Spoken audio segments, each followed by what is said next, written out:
Hello, I'm Kevin. That's my rabbit, Wiggy.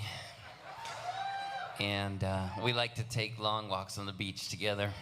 If you look carefully, you'll see that's his leash around my wrist, so he's not going anywhere. And now that you've seen that picture, it won't surprise you when I tell you that when I was 16, I started having some doubts about my sexuality. My friends were dating and having sex, and I wasn't, and it was starting to stand out that I was different. Now, under these circumstances, some guys might try to convince themselves they weren't gay by having sex with a girl. I thought it would be easier to write a 300-page novel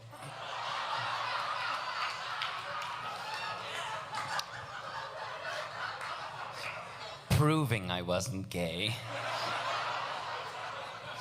Now, the book was mostly a glorified journal, so I knew I couldn't sell myself on the idea that I was totally girl crazy. Instead, I was just above sex entirely.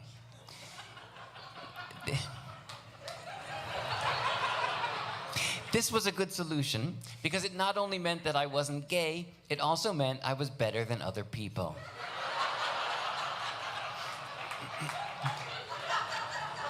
So, it was important to give my alter ego a unique and meaningful name, so I got a secondhand Name Your Baby book and somehow managed to pick the gayest name in it.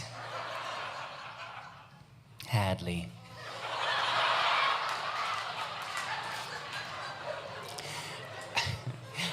Of course, I knew my book was sure to be an instant classic, destined to replace The Catcher in the Rye in classrooms nationwide. So when it was done, I proudly showed it to 3 teachers. They were not as enthusiastic as I expected. One of them said, "Kevin, I think it's great that you wrote a novel. But why did you write this novel?" And now I'm going to read you some excerpts from my novel. I'm going to stick to the parts that are based on things that actually happened to me. I'm going to leave out some of the fictional storylines I threw in for drama, like the nun who gets raped and has a miscarriage, and all the stuff about the orphans.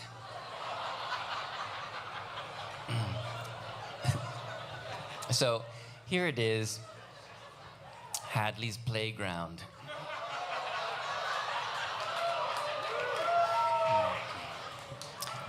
Chapter 1.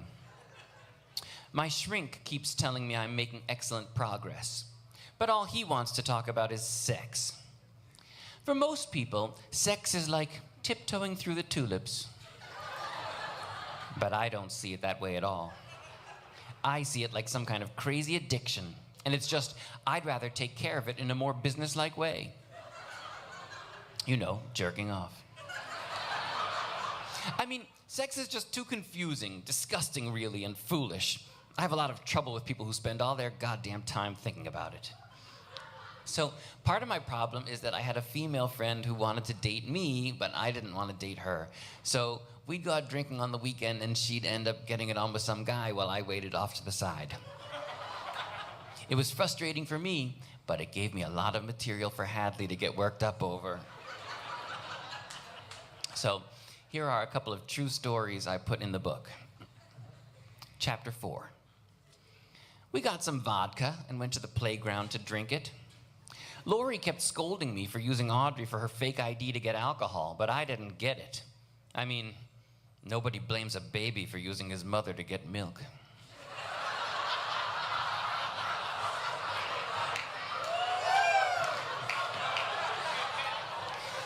So we climbed up in the kiddie plane to drink the vodka, and Peter immediately changed the subject to sex. Lori told this story about going into the woods for a smoke with this guy, and when they got there, he asked if she'd give him a blowjob. She said no. He told her to just close her eyes and imagine he was Kirk Cameron. I poured myself another drink. And the next thing I remember was Peter saying, "Lori, your fingers taste like soap." I asked him what he was talking about. He told me to taste Lori's finger and find out for myself. So I did. It did taste like soap. Then Lori started sucking Peter's finger, so I had her suck my finger. And the next thing I knew, Lori was unzipping Peter's pants and sucking something else.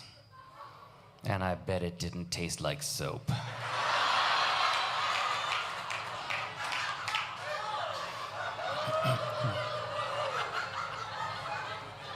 Chapter 7. So, I'm skipping 3 chapters of Hadley wandering around drunk in the playground. Pretty soon, I heard Lori coming over. "You did this to me last time, too, Lori. The two of us plan a fun evening, and some goddamn stranger takes you away with his goddamn penis." Hadley, nobody meant to leave you. It's just things like that happen when you get drunk. You do stuff like that. I don't. I was gonna run away, Lori. I was gonna just leave this goddamn playground and run away. You never would have made it. There's a graveyard right across the street. And you'd probably have stumbled right in. How do you know? Graveyards don't change, Hadley. Playgrounds change, but graveyards don't.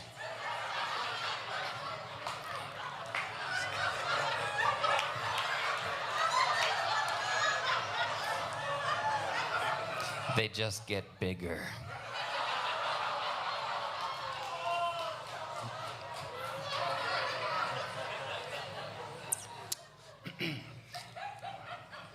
Chapter 8. A week later, the same thing happened again. Lori and I went to this guy JC's house and got drunk. I must have fallen asleep, because the next thing I remember hearing is Lori saying, "I'm not going to suck it if you're not going to come for an hour and a half." Pretty soon there was talk of baby oil, and then JC was sent upstairs for honey. And then it began. It was awful. It sounded like some sort of major appliance. Got faster and faster, racing and racing, and then the climax finally came. It sounded like a colossal fart. Eventually, Lori came and got me. "You were passed out that whole time, weren't you?" "I heard it all, you crazy bitch."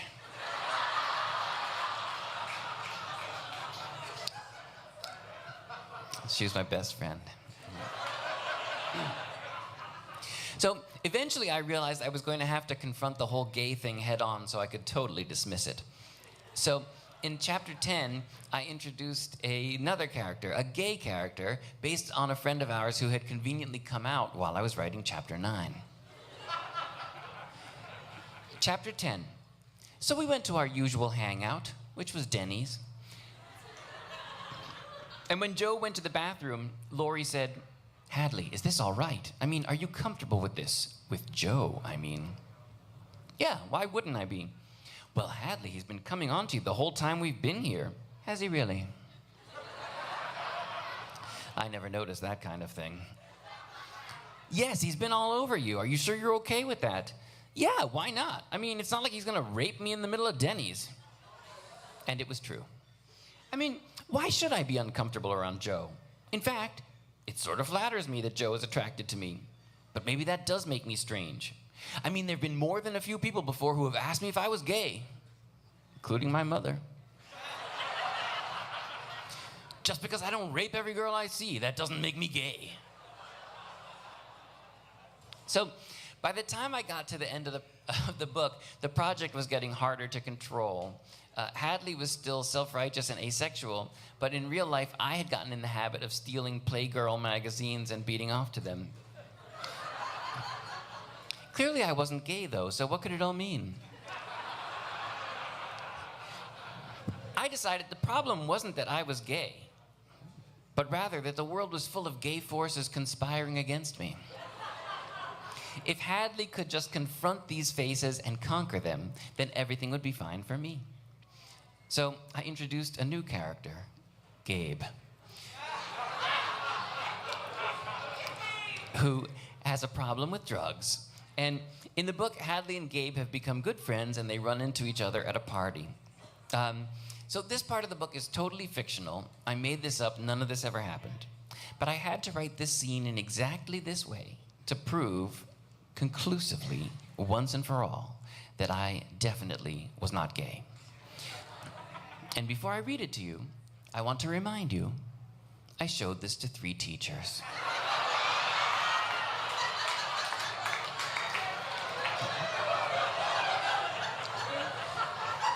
And now, the climax of my I'm Not Gay novel. Chapter 23.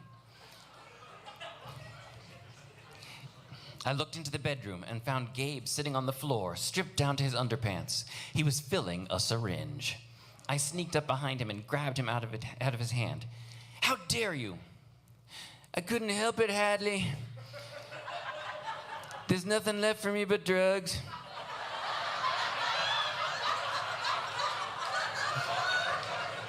Nobody cares.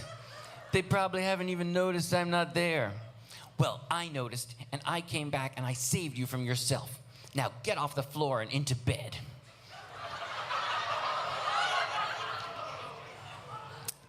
He climbed into bed, and I pulled the cover up over him. Okay, now I'm just going to sit here with you, and we're just going to talk, all right?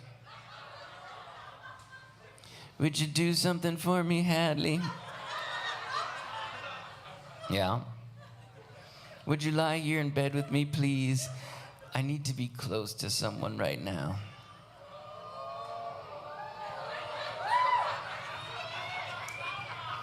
All right. I guess I do too. So I climbed into bed and lay down next to him. He immediately rested his head on my shoulder. I could feel tears streaming off his face. Gabe, how did it come to this? I asked. 'Cause we're really 2 halves of one person, he replied. And then the next thing I knew, I felt a leg sliding across mine. And all of a sudden, Gabe was lying on top of me, and I could tell what was going on because of the nature of certain things.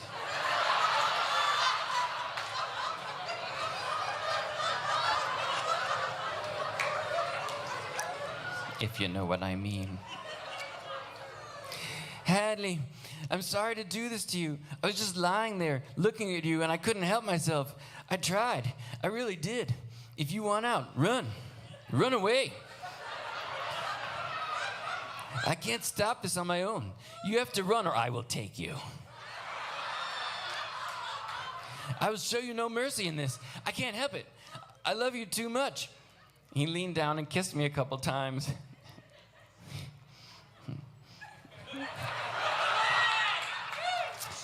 3 teachers.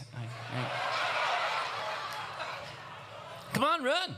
Run away, or I'll take you. I'm not bluffing. Speak now, forever hold your peace. Run away.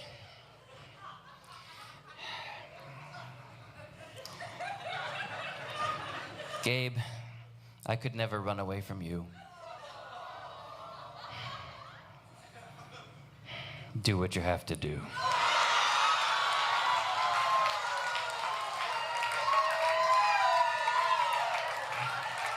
He collapsed on top of me. He closed his eyes and put his arms around me. I just let every muscle in my body go limp, and he could do whatever he wanted with me. I had no choice. And I didn't even mind it, really. I was too numb to feel it. I was too tired to fight back. I just let my arms drape off the sides of the bed while he kept kissing me. And it wasn't so awful, really.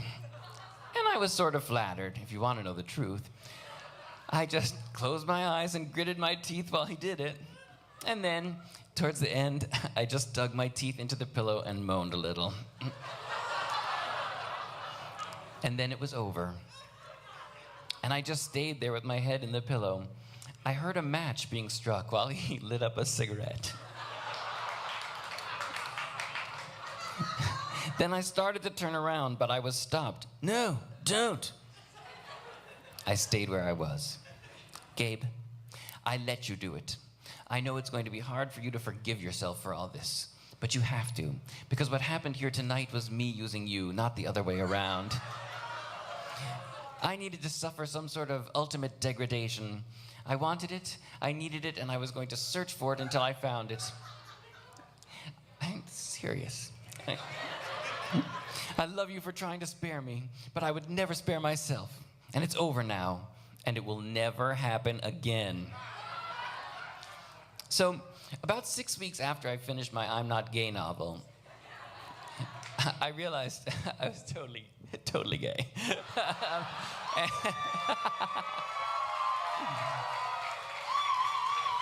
And I didn't need a book deal or the approval of my teachers to be okay with that.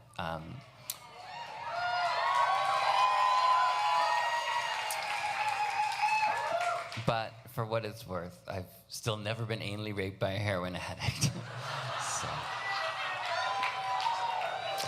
this is always tonight.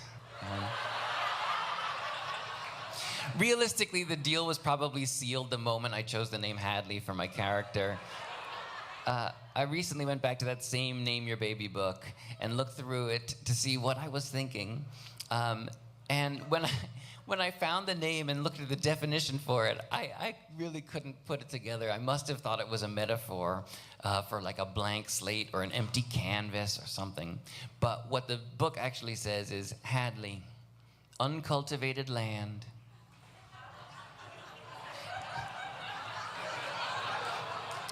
Uncultivated land, waiting to be plowed by men. Thank you.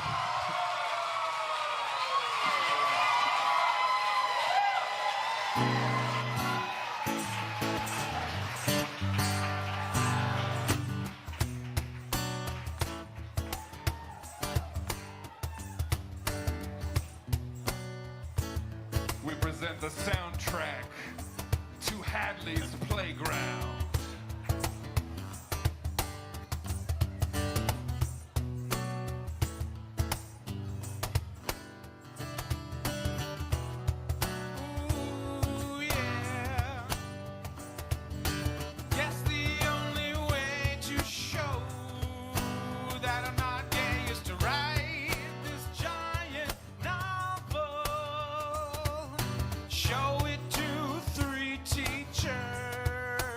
One, two, three. Well, I chose the name, the least gay name I could. Hadley, oh yeah, that sounds real straight, like a good New England name should.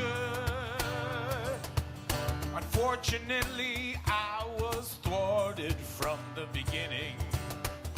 Hadley means an open piece of land, waiting to be plowed by man. At least waiting to be plowed by a single man. Well, here's the rub. Got a friend who likes to take me out. She wants to suck on me, but I'm not into it, so she sucks on someone else. Someone else. Man, it's like a major appliance and all that jazz. I don't know whether I can deal with this in real life, so I guess I'll deal with it in fiction. In this book, I'm not gay. Because of this book, I'm not gay. Because of this book, I'm not gay.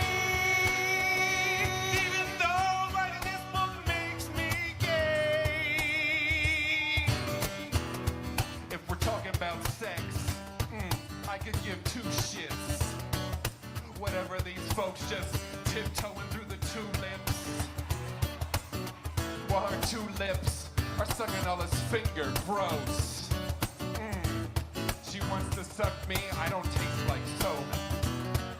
And I'm like, no. I'm the star of this novel. Stumbling around the playground with my fucking vodka bottle, cursing at all the orphans and the nuns, and all these gay forces coming after after me and I got to run. I'm running away from all the things that are gay. Oh, it's here today? Not getting me anyway. With this boy named Joe, he saw me at Denny's. And his desire towards me seemed like it was plenty, but I'm like, I can't go away. And then this boy named Gabe, he's laying there afraid in his heroin shade. Just like, come to bed. You know, just rest your head. Swing your leg over mine. And I'm feeling so fine. That's a new sensation. But it's okay. I really just can't, Gabe. You should really just probably go away. But I feel your lust. I guess just do what you must. I'll moan and squeal while you plow my field. Nature of certain things. It's the nature of certain things. It's the nature of certain things. Nature of certain things. I wrote this novel 'cause I'm not gay. I'm so not gay. Wrote it 'cause I'm not gay. My mom thought I was gay. I'm gonna prove to you that I'm not gay. 3 teachers think I'm gay. The nature of certain things. Oh, I showed this through 3 teachers.